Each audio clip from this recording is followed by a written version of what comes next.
Esse é o ano do discipulado na nossa igreja. Ano em que nós estaremos nas coordenadorias, no planejamento dos nossos ministérios, das coordenadorias, com uma série de atividades que rodeiam, que orbitam em torno desse tema. Estaremos também refletindo sobre isso nesses momentos de reflexão, de púlpito. E também, pessoalmente, eu me incumbi como pastor da igreja, pessoalmente, de fazer um discipulado pessoal em 3 níveis. Um discipulado de líderes, um discipulado de casais e um discipulado de vocacionados. Então, os líderes da igreja, alguns casais e alguns vocacionados. Com essa perspectiva mesmo, de discipular essas pessoas, esses líderes, para que eles discipulem outros líderes, discipular alguns casais para que eles discipulem outros casais, e alguns vocacionados para que eles discipulem outros vocacionados. É o que eu quero esse ano fazer de modo pessoal. Estou terminando só de montar aí o esquema, como é que vai funcionar isso, como é que eu vou trabalhar isso de forma mais objetiva, mais concreta, mas a ideia é essa, é ter um encontro com esses líderes, um encontro semanal ou quinzenal, com esses líderes, com esses casais e com esses vocacionados, para poder dar a eles essa dimensão maior do Evangelho e da experiência como discípulos de Jesus na área da liderança, na área do casamento e na área da vocação. Então, esse é um projeto que eu, como pastor, pessoalmente quero desenvolver aqui ao longo desse ano na nossa igreja. E também estão fazendo isso outras áreas da igreja. Nós já fazemos isso na área do evangelismo já há bastante tempo, em que as pessoas que vão conhecendo o Evangelho, que vão se decidindo, elas vão sendo discipuladas por nosso corpo de discipuladores do evangelismo da igreja, da coordenadoria de evangelismo, mas várias pessoas hoje que estão na liderança da igreja, que começaram conhecendo o Evangelho aqui, foram discipuladas aqui e estão hoje atuando na nossa igreja com maturidade espiritual, com conhecimento do Evangelho, e foi a partir dessa iniciativa de discipular esses novos crentes, esses novos cristãos, esses novos discípulos de Jesus. Então a gente vai passar o ano de 2026 com a mente e com o coração voltados muito particularmente para as diversas camadas, os diversos desdobramentos da ideia de sermos discípulos de Jesus. E no que se refere às reflexões que estamos fazendo aqui, há 2 áreas muito específicas com as quais Jesus trabalha conosco com muito cuidado. O que eu estou tentando fazer aqui com as minhas mensagens sobre esse assunto é ir mostrando como é que Jesus vai trabalhando com seus discípulos. Como é que ele vai operando na gente, como ele vai agindo na gente. E ele vai agindo de diversas formas e em diversas áreas. Desde o início do ano eu já tenho destacado algumas coisas sobre isso e vou continuar falando sobre as diversas áreas em que Jesus opera como mestre em nós, como seus discípulos. Mas há 2 áreas às quais Jesus dá uma atenção especial quando lemos no Evangelho a sua atuação. A primeira é a que se refere às nossas tentações. Nós, discípulos de Jesus, temos várias tentações. As mais terríveis são aquelas que às vezes a gente menos propaga. Quando a gente fala em tentação, vem logo 2 ou 3 ideias logo na cabeça sobre coisas que nos tentam, que são as mais massificadas. Mas eu digo a vocês uma coisa: as piores tentações que nós enfrentamos como discípulos de Jesus não são essas muito expostas, que logo vem à cabeça. Quando a gente fala em tentação, pensa logo em sexo, coisas ligadas à área sexual e coisas do tipo. Pois eu vou dizer para vocês que esses são nossos menores problemas. As tentações mais perigosas que nós enfrentamos são aquelas camufladas, as disfarçadas. E como é que a gente lida com essa? Tem a ver com certos sentimentos nossos,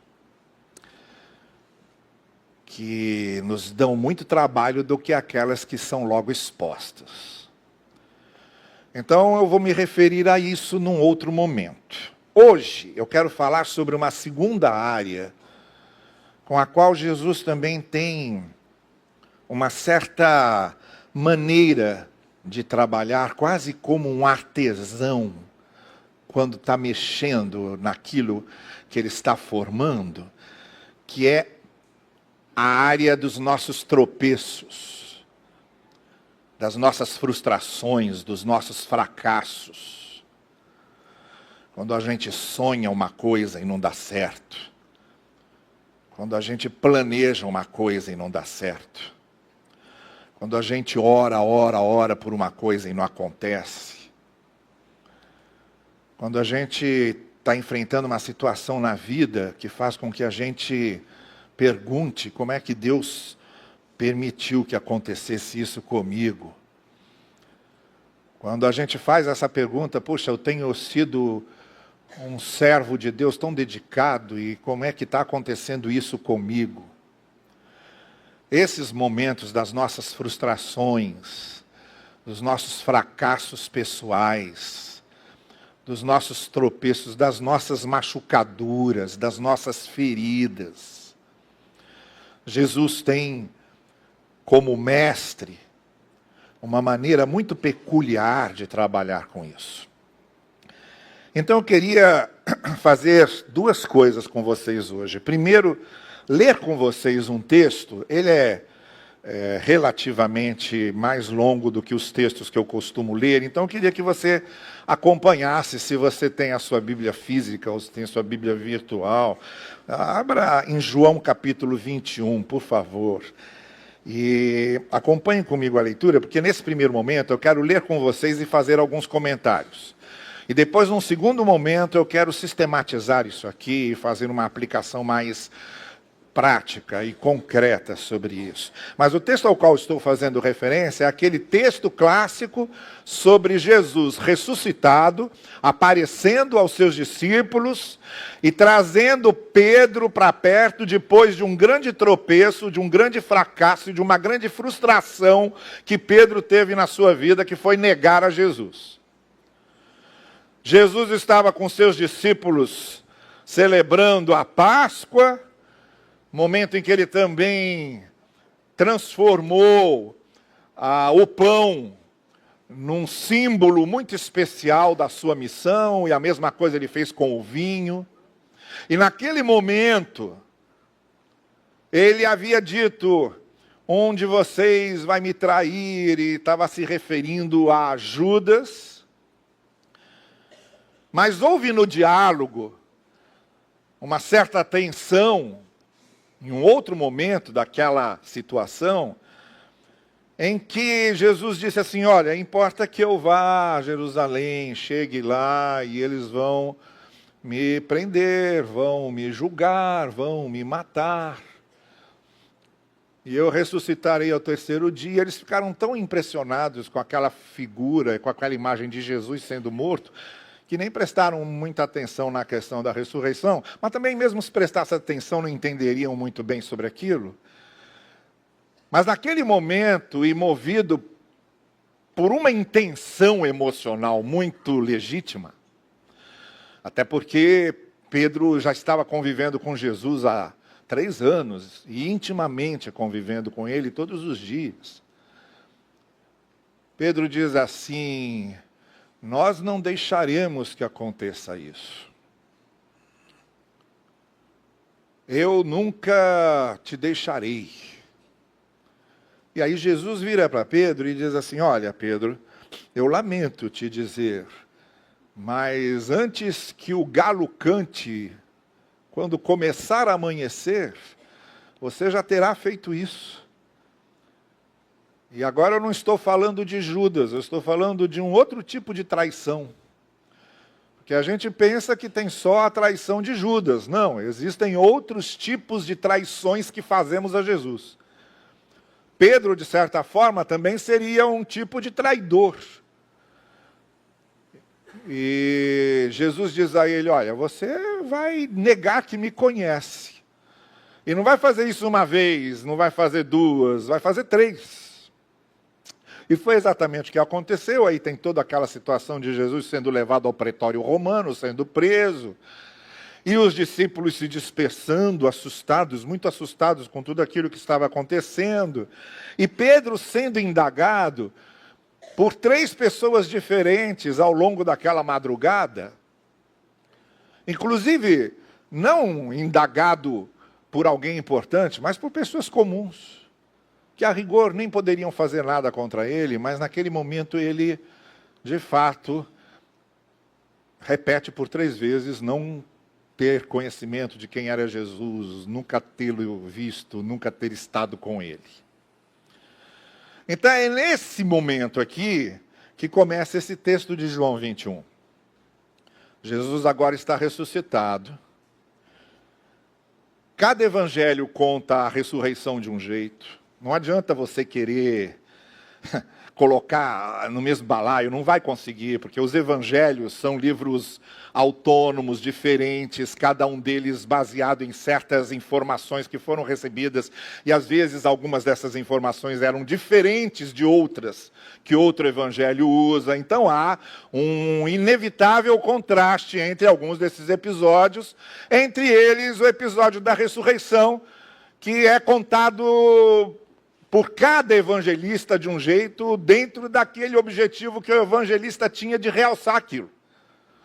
Então, Mateus conta de um jeito diferente de Lucas, que conta de um jeito muito diferente do de João, e cada um vai realçando aquilo que interessa. Agora Jesus então está ressuscitado. Esse diálogo que aparece de Jesus com seus discípulos é diferente de outros. Em nenhum outro evangelho está esse diálogo que temos aqui. É especificamente de João, especificamente uma narrativa joanina dentro dos objetivos e do contexto da comunidade joanina da época, com diversos objetivos diferentes de Lucas, de Marcos e de Mateus. Então ele se instaura aqui como uma das aparições de Jesus após a sua ressurreição. Outra coisa que a gente vê na estética, na construção desse texto, é que ele faz paralelo a um outro texto e de um outro episódio, quase que repetindo as mesmas coisas. Só que no primeiro episódio, Jesus estava iniciando o seu ministério, que é o episódio de Lucas. E acontece quase ipsis literis a mesma coisa que aconteceu aqui. Jesus também chega, não tinham pescado nada, manda que eles joguem as redes, eles jogam as redes vêm cheias de peixes. E aqui, nessa narrativa, Jesus está dando início ao seu ministério. Está começando o seu ministério com eles. Agora aqui, é quase que a mesma estrutura. A mesma coisa, Jesus aparece, eles também tinham tentado pescar alguma coisa e não conseguiram. Jesus manda que eles lancem as redes de novo, eles lançam, as redes vêm cheias de peixe, só que agora Jesus está consumando a sua missão. Lá, estava iniciando. Aqui, quase que com uma repetição igual, idêntica de narrativa, ele está ressuscitado e está finalizando a sua obra na terra. Só que aqui também tem uma outra diferença. Lá no primeiro episódio estava todo mundo animado, incentivado, todo mundo alegre, começando um negócio novo. Aqui, está todo mundo com o pé no chão. Lá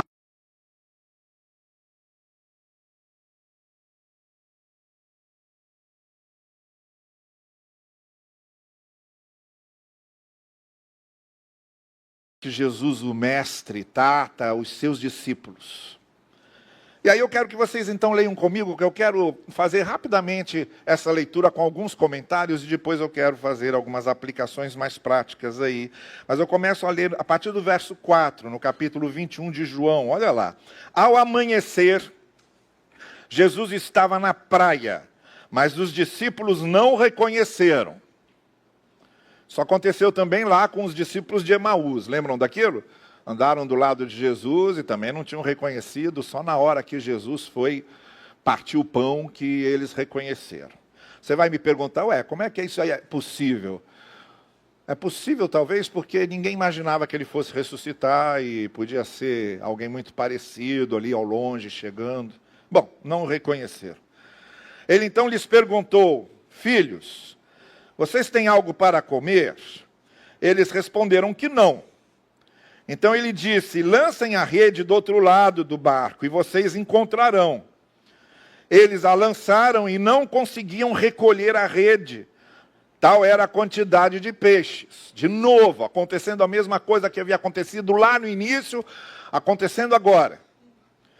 O discípulo a quem Jesus amava, tudo indica que é o apóstolo João, que por uma questão de modéstia assim se autodenominava, para não botar seu nome ali no meio, o discípulo a quem Jesus amava, disse a Pedro, é o Senhor. Simão Pedro, ouvindo isso, vestiu a capa, pois havia tirado, estava lá, talvez nu ou com a menor quantidade de roupas possíveis, porque eram só homens no barco. Bom, ele bota uma capa e pula dentro da água, lança-se ao mar, para evitar ao máximo possível esse encontro, para retardar o máximo possível esse encontro. O que você tem aqui é vergonha, o que você tem aqui é consciência do tamanho da frustração, do tamanho da decepção consigo, porque eu vou dizer uma coisa para vocês, há uma dor maior do que decepcionar os outros, é a gente se decepcionar a gente mesmo. A dor maior de Pedro aqui é a sua decepção com ele, porque ele tinha dito, jamais farei isso, e tinha feito. Ele estava decepcionado com ele. Mais do que tudo, a vergonha era dele. Diante dele. Os outros discípulos vieram do barco, arrastando a rede cheia de peixes, aí todo mundo ajudando, igual aconteceu lá em Lucas 5, igualzinho. Pedro, quando viu que ia arrebentar, chamou os outros para ajudar, veio todo mundo, puxou as redes, igualzinho a mesma coisa, a mesma cena. E aí, arrastaram a rede cheia de peixes, pois estavam apenas a cerca de 90 metros da praia. Quando desembarcaram, viram ali uma fogueira, peixe sobre brasas e um pouco de pão. Jesus já tinha preparado, como provavelmente já fizera tantas e tantas vezes. Jesus está reconstruindo aqui uma cena que eles viveram juntos muitas vezes. Como se Jesus estivesse falando, estão lembrando? Estão lembrando como é que fazíamos? Então eles chegam perto, Jesus diz, tragam alguns dos peixes que acabaram de pescar.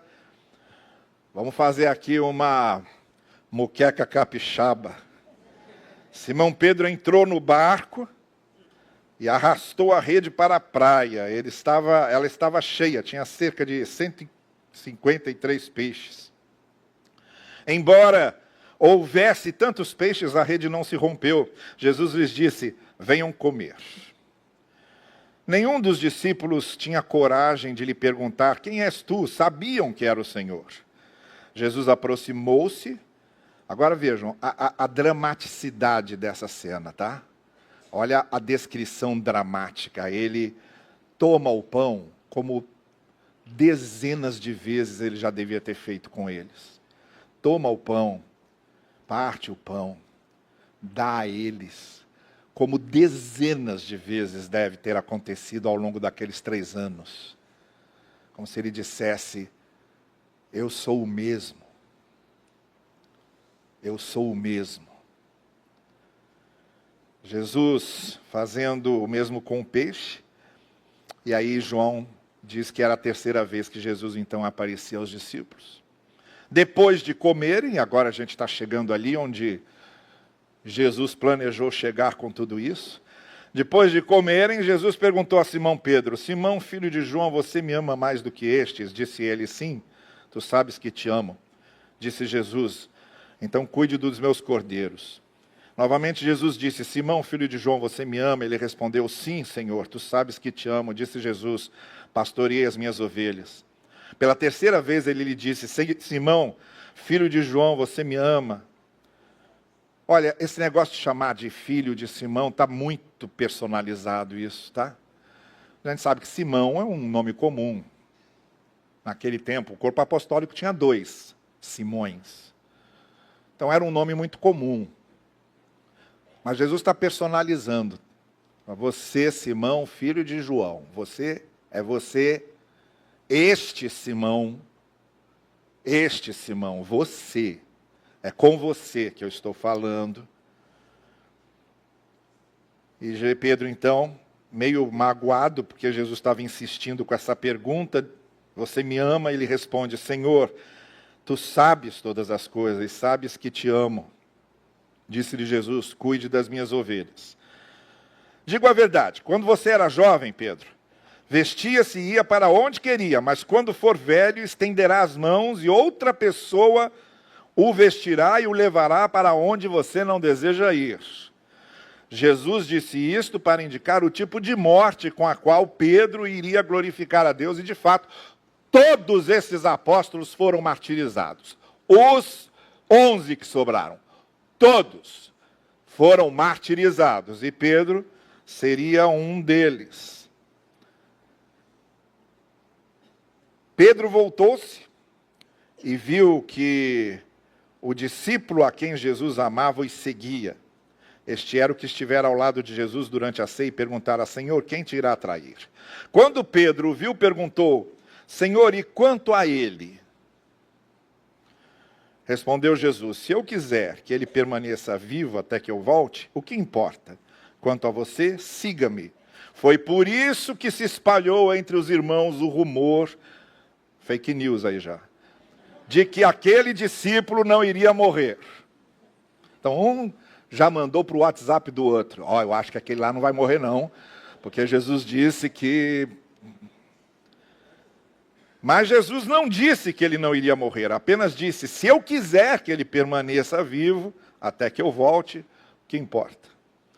Este é o discípulo que dá testemunho dessas coisas e que as registrou. Sabemos que o seu testemunho é perfeito. Jesus fez também muitas outras coisas. Se cada uma delas fosse escrita, penso que nem mesmo no mundo inteiro haveria espaço suficiente para os livros que seriam escritos. E é assim que João termina dizendo: olha, não consegui contar tudo, e ninguém conseguiu contar tudo. Contaram só o que era mais importante. Obviamente, aqueles 3 anos renderam muito mais do que acabou sendo resumido e reduzido a esses 4 evangelhos, que fizeram uma seleção só com aquilo que importava. Quero fazer aqui 4 observações que considero muito importante para a nossa vida como discípulos, e respondendo a essa pergunta de como Jesus trabalha conosco, com nossos fracassos, nossas feridas, nossos tropeços. Não tem quem não tropece, não tem quem não se frustre, não tem quem não seja ferido, não tem quem não tenha machucaduras, não tenha quem não tem sonhos desfeitos, não existe.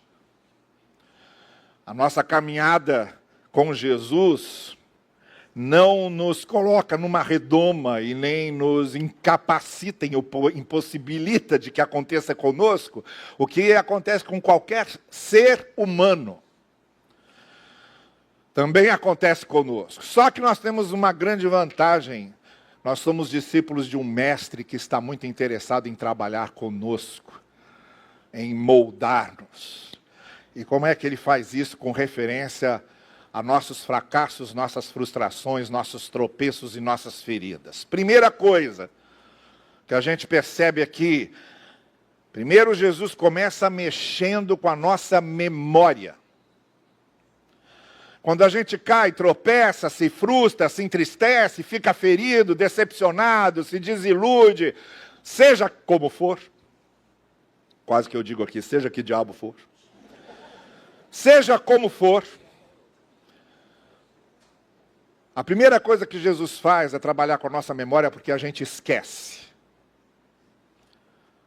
Um tropeção, uma frustração, um fracasso, uma ferida, um desalento, uma decepção, mexe com a memória. Você esquece de tudo que antes foi bom, de tudo que antes foi uma bênção, de tudo que Deus fez para você, e de alguma forma, por um processo psicológico nosso, que é muito natural em nós, a gente reduz a vida àquilo. Embora tenha tantas outras coisas num passado, como discípulos e como seguindo a Jesus, que foram boas, às vezes basta um tropeção para a gente acreditar que não consegue mais nada. Basta um fracasso, basta uma frustração, basta uma ferida, para a gente dizer, eu acho que Deus não me ama. Então a primeira coisa que Jesus faz é mexer com a memória nossa. Foi o que ele fez lá, montou a fogueira, os peixes, aquela cena que, como eu disse, eles já tinham visto dezenas de vezes. Jesus mexe com a memória deles, todo mundo saindo do mar e de repente se deparando com uma cena que eles tinham visto muitas vezes ali com Jesus, preparando o peixe, preparando o pão, partindo o pão, compartilhando com eles os alimentos, comendo juntos. Então Jesus mexe com a memória para dizer, peraí, mudou muita coisa, mas isso aqui não mudou. A minha relação com vocês não mudou. Especialmente, Jesus mexe na nossa memória para nos mostrar que a nossa relação com Ele e a relação dele conosco é a mesma. Eu ainda sou mestre de vocês, vocês ainda são meus discípulos. Eu ainda estou trabalhando com vocês. Vocês tropeçaram, vocês erraram, vocês se frustraram, vocês fracassaram, vocês se feriram vocês. Bem, a primeira coisa que eu quero lembrar é que a vida muda, as pessoas mudam, os acontecimentos mudam, os contextos mudam, a nossa experiência muda, nós mudamos, mas a minha relação com vocês é a mesma. O meu amor por vocês é o mesmo, o meu cuidado com vocês é o mesmo. A minha maneira de operar em vocês é a mesma. Então Jesus começa mexendo na nossa memória, para que a gente se lembre que apesar daquele tropeção que nos faz ficar envergonhados, apesar daquela frustração que mexe com nossa autoestima, apesar daquele fracasso que nos faz ficar envergonhados, apesar das feridas que nos inquietam por dentro, a relação dele conosco é a mesma, ele continua nos amando do mesmo jeito, e os seus projetos para a nossa vida são os mesmos. Então essa é a primeira coisa que a gente vê Jesus fazendo. A segunda coisa que a gente vê Jesus fazendo aqui é o seguinte: vamos mexer nessas feridas. Vamos limpar essas feridas. E aqui é um processo que todo mundo que se machucou e que teve ferida infeccionada, e que teve pus na ferida, sabe como é que é. Tem que mexer. Tem que apertar e tirar o pulso. Tem que limpar a ferida, e muitas vezes é um processo dolorido. Mas Jesus falou assim, não, a gente não vai fingir que a ferida não existe, vamos encarar essa ferida e vamos limpar. Então, quando Jesus pergunta a Pedro, tu me amas, primeira vez, tu me amas, segunda vez, tu me amas, terceira vez, ele está mexendo na ferida. Você não me negou 3 vezes? Você disse 3 vezes que não me conhecia. Você disse 3 vezes que não me conhecia. Então ele está mexendo nessa ferida de Pedro e dizendo, olha Pedro, infelizmente a gente vai ter que limpar isso aqui, vamos lavar, você vai ter que se conscientizar que errou, você vai ter que se conscientizar que tropeçou, você vai ter que se conscientizar das suas frustrações, dos seus fracassos, você vai ter que assumir essas feridas como suas, vai doer um pouco, mas a gente tem que mexer nelas. Então Jesus, no seu processo de trabalhar conosco, ele nunca vai passar a mão na nossa cabeça e dizer assim, finge que nada aconteceu. Ele nunca vai passar a mão na nossa cabeça e dizer assim, joga para baixo do tapete. Há certos sentimentos dentro da gente que precisam ser tratados, há frustrações, há feridas dentro da gente que precisam ser tratadas. E Jesus, como mestre, quer discípulos saudáveis, muito especialmente saudáveis por dentro. Jesus quer discípulos maduros. Jesus quer discípulos equilibrados emocionalmente. Jesus quer discípulos que, como adultos, saibam lidar com seus erros, seus fracassos, suas frustrações, suas decepções. Como adultos. Como maduros. Não como crianças choramingando. Até porque choramingar sobre uma frustração, sobre um fracasso acontecido, não resolve a coisa por dentro.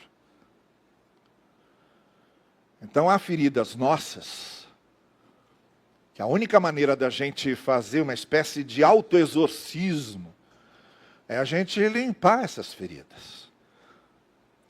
É a gente encarar o que está doendo. É ver o que precisa ser feito. Quais foram as razões da minha queda? Quais foram as razões do meu tropeço? Onde foi que eu pisei na bola aqui? Onde foi que eu fui desatento? Onde foi que eu fui arrogante? Como é que eu me deixei cair desse jeito? É importantíssima essa avaliação, essa limpeza das feridas, até para que outras não aconteçam. É igual acidente de avião.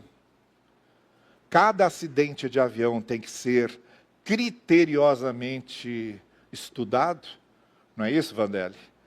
Para que não aconteça de novo. Não aquele problema. Pode até acontecer outro. Mas aquele não vai acontecer mais. Por isso que precisa investigar. Por que o avião caiu? Por isso que todo mundo sai doido atrás de caixa preta. Sai doido atrás dos restos da aeronave. Aquilo tudo vai ser levado à perícia. E a perícia vai descobrir por que foi que o avião caiu. Que é para não cair de novo pelo mesmo problema. É a mesma coisa que Jesus faz com a gente. Ele precisa mexer nessas feridas nossas, para que a gente possa compreender onde foi que a gente errou, onde foi que a gente deixou acontecer, onde foi que eu tropecei, por que eu tropecei, o que eu me machuquei desse jeito. Para que eu não me machuque de novo, para que eu não caia de novo, para que eu não me frustre de novo, para que eu não me sinta fracassado de novo. Onde é que está o erro aqui? É esse o propósito de Jesus chamar Pedro para essa conversa e dizer a Pedro, vamos encarar seu erro. Vamos encarar seu tropeço, vamos encarar sua ferida. A terceira coisa que aconteceu aqui. Então, Jesus começa mexendo na nossa memória, e muito especialmente Ele quer trazer a nossa memória, a nossa relação com Ele e dele conosco. A segunda coisa que Jesus faz é mexer nas feridas, tem que tirar o pus, tem que tirar o carnegão. Você já teve isso? Eu tive 8 debaixo do braço uma vez. 8. E aí veio a carrasca lá de casa. Vamos rasgar e espremer, rasgar e espremer, rasgar e espremer. Nunca mais esqueci. Nunca mais esqueci. Valia um divórcio. Valia um divórcio. Nunca mais esqueci. Mas também nunca mais aconteceu. É preciso descobrir por que aconteceu, para poder não acontecer de novo. E a terceira coisa que Jesus faz então aqui agora é levar-nos a reavaliar nossas motivações. Então Jesus pergunta: tu me amas? Então cuida do meu rebanho. Ele pergunta e responde isso 3 vezes. E dentro desse processo de trabalho com Pedro, Jesus está querendo que Pedro reavalie suas motivações. Pedro, eu quero que você cuide do meu rebanho, mas você me ama o suficiente para fazer isso bem? Eu quero que você me sirva. Eu quero que você seja um servo meu. Mas nessa relação de você me servindo, o que está falando mais alto é o amor? É o amor por mim? Ou você está com medo de ir para o inferno, você acha que uma pessoa que não me serve é lançada no lago de fogo? Ou você está com medo de ser amaldiçoado nessa vida e ter problemas que nunca teve porque não me serve? Você quer me servir para nunca ficar doente? Você quer me servir para nunca ter problema no casamento? Você quer me servir para nunca ter conflito familiar? Você quer me servir para nunca ficar sem dinheiro? Ou você quer me servir porque me ama? Porque sou eu que ocupo o seu coração. Você quer fazer um negócio comigo? Quer trabalhar num balcão comigo? Quer uma relação comercial, capitalista, bancária comigo? Ou quer partir do amor? E aqui talvez esteja a resposta para a gente. Que a gente ouve de gente dizendo que se decepcionou com a igreja, se decepcionou com o irmão, se decepcionou com aquilo. Talvez seja exatamente esse o problema, sabe? Não havia amor a Cristo suficiente. Talvez houvesse outros interesses. Quando a gente segue a Cristo para ser abençoado e a bênção não vem, nós estamos seguindo a Cristo por nossa causa e não por causa de Cristo. Quando a gente segue a Cristo para que nossas orações sejam respondidas e elas não são, é a gente que está no centro da história. Se eu sigo a Cristo para ser abençoado, se eu sigo a Cristo para ter minha oração respondida, se eu sigo a Cristo para nunca passar problema, sou eu que estou no meio da história. É o meu amor por mim. É o meu narcisista amor por mim. E não amor por Cristo. Porque quando é amor a Cristo, o mundo desaba do meu lado e eu permaneço firme na minha fé, na minha confiança, no meu serviço a Cristo. As pessoas podem me decepcionar e eu permaneço firme no meu serviço a Cristo, porque o meu serviço é a Cristo. Não é a um líder, não é a um pastor, não é a um fulano, não é a um beltrano, não é a uma organização, não é a um sistema. É a Cristo. E quando a minha relação com Cristo é de amor, isso define. É por isso que eu vivo repetindo aqui, que acima de todas as coisas, quando a gente participa financeiramente do sustento da igreja, tem que ter generosidade, tem que ter amor a Cristo. Porque não adianta só cumprir Malaquias 3:10, como se dizia, não tem nada a ver hoje mais com Malaquias 3:10. Nada mais a ver com Malaquias 3:10. Vire essa página e esqueça isso.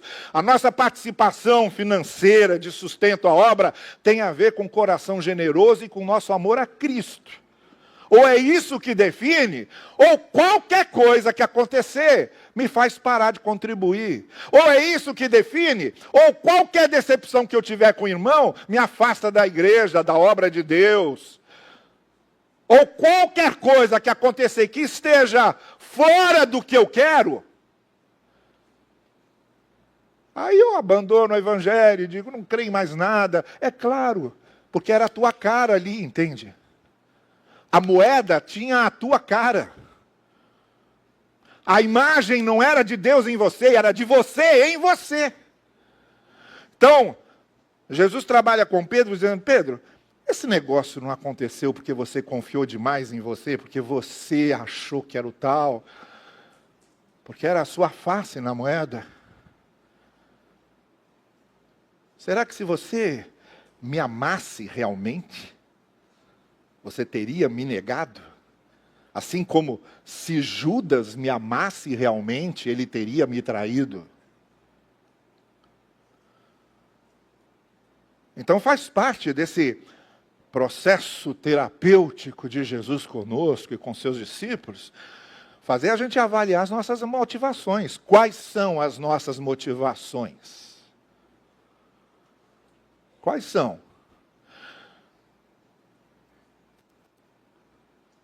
Tu me amas, então apacenta meus cordeiros. Porque o trato é esse. O trato é esse. Ou eu ocupo o seu coração, ou você me ama, e vai me servir com alegria, e vai carregar a cruz e ela será leve. Ou então, meu querido, se você não me ama e se é você que está na cara da moeda, a cruz vai ser 3 vezes mais pesada. Qualquer decepção te derruba. Qualquer frustração com a vida te afasta. Então reavalie sua motivação. O que é que realmente está te segurando aqui? O que é que realmente segura você no Evangelho? O que é que realmente segura você no corpo de Cristo? O que é que realmente motiva você a servir a Cristo? Se não for uma relação de amor, não aguenta. Não aguenta. O barco afunda e você afunda junto. Não tem como. Nesse negócio aqui não tem como. Talvez tenha em qualquer outro lugar, nesse mundo narcisista, de grandes arrogâncias, numa sociedade que valoriza o que somos e principalmente o que temos. Num mundo que valoriza o acúmulo de bens, a ilimitada acúmulo de dinheiro, e que julga as pessoas pelas suas posses. Sim, numa sociedade como essa, querido, é isso que vai te afundar, porque não tem como segurar. Mas nesse negócio aqui de evangelho, nesse negócio aqui de corpo de Cristo, ou é amor de Cristo, amor a Cristo, é esse troço que move a gente, ou não se segura. Não se segura. Basta um escândalo com um líder aí qualquer e você se horroriza. Olha, para mim, crente que se escandaliza por qualquer coisa está precisando de uma boa dose de amor a Cristo, para não se escandalizar.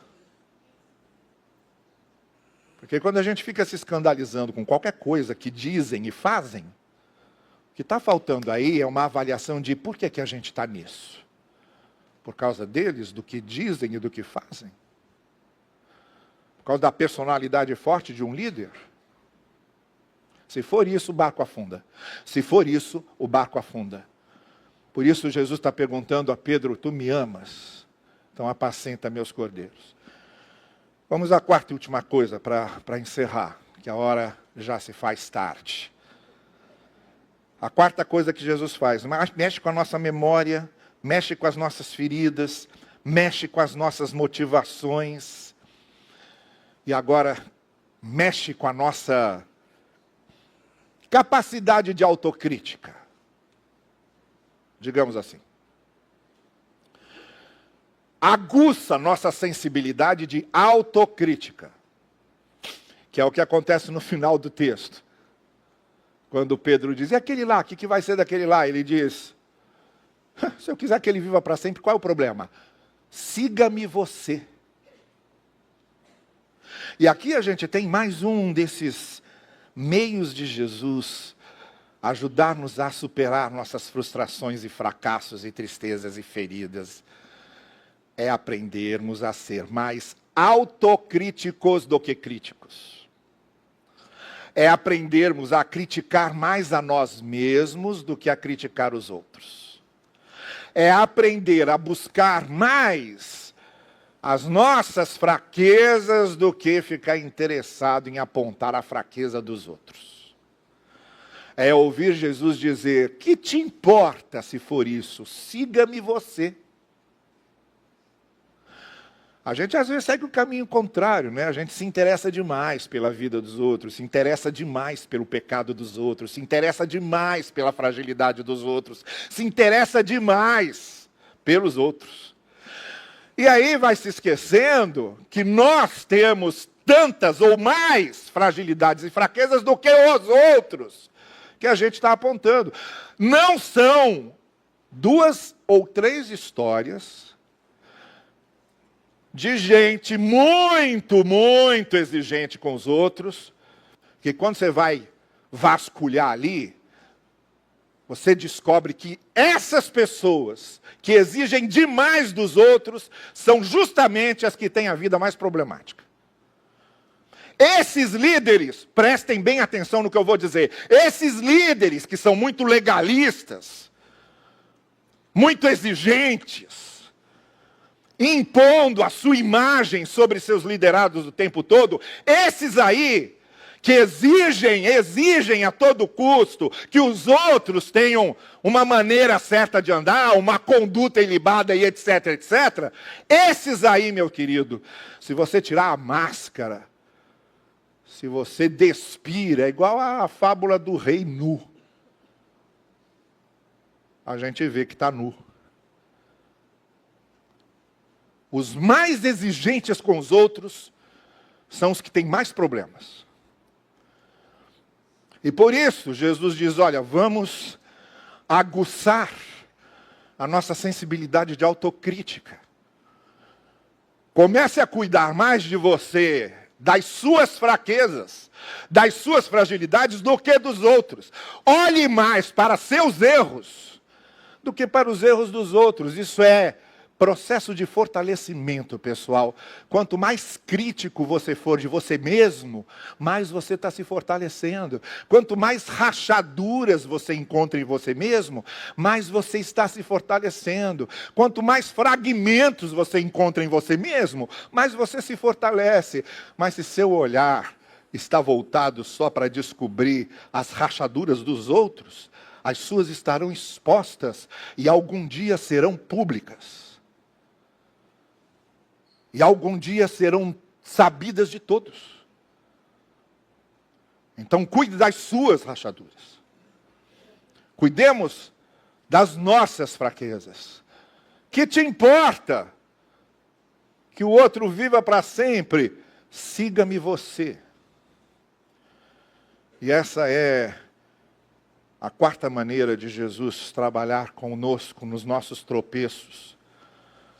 A gente tropeça porque se autocritica pouco. A gente erra porque se autocritica pouco. A gente se frustra e fracassa porque se autocritica pouco.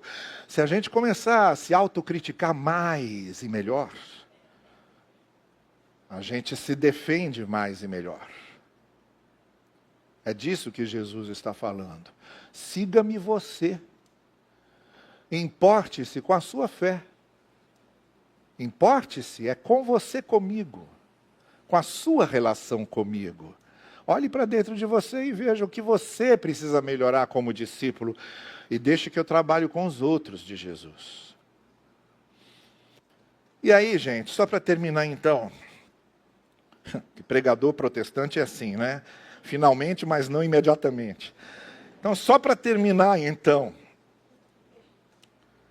o que eu queria realçar, depois resumindo tudo isso, é que a maneira como esse livro termina, olha, muitas outras coisas tem para contar, até isso serve para a gente. Quando Jesus trabalha com a gente, com nossos tropeços, nossos fracassos, nossas frustrações, nossas feridas como discípulos deles, podem ter certeza, muitas outras histórias você ainda vai experimentar com Jesus. Muitas histórias serão escritas em você e através de você que você não vai nem saber contar. A maneira como Jesus pode usar você, de uma maneira que você nem saiba como abençoou certas pessoas, não vai dar para escrever, nem em todos os livros que coubessem no mundo.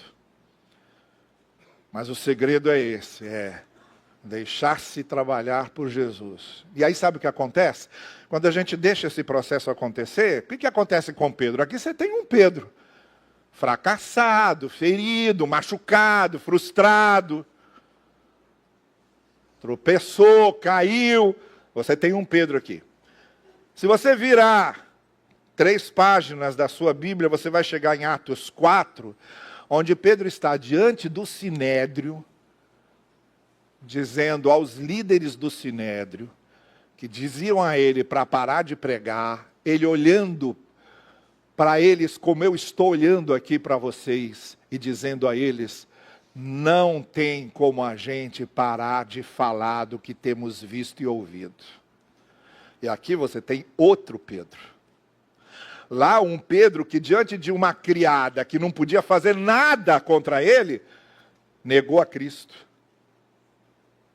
Aqui, diante de um sinédrio que poderia condená-lo como condenou o próprio Cristo, Pedro está dizendo, não tenho como parar. Que ele descobriu a chave. A chave é o que acontece por dentro. A chave é o que acontece por dentro. Deixe Jesus trabalhar por dentro, em você, como discípulo dele, com suas feridas, com seus tropeços, com seus fracassos, com suas frustrações. Coloque tudo diante de Cristo, deixe que Cristo trabalhe com isso. E você mesmo verá o resultado. Que Deus possa nos abençoar assim. Amém.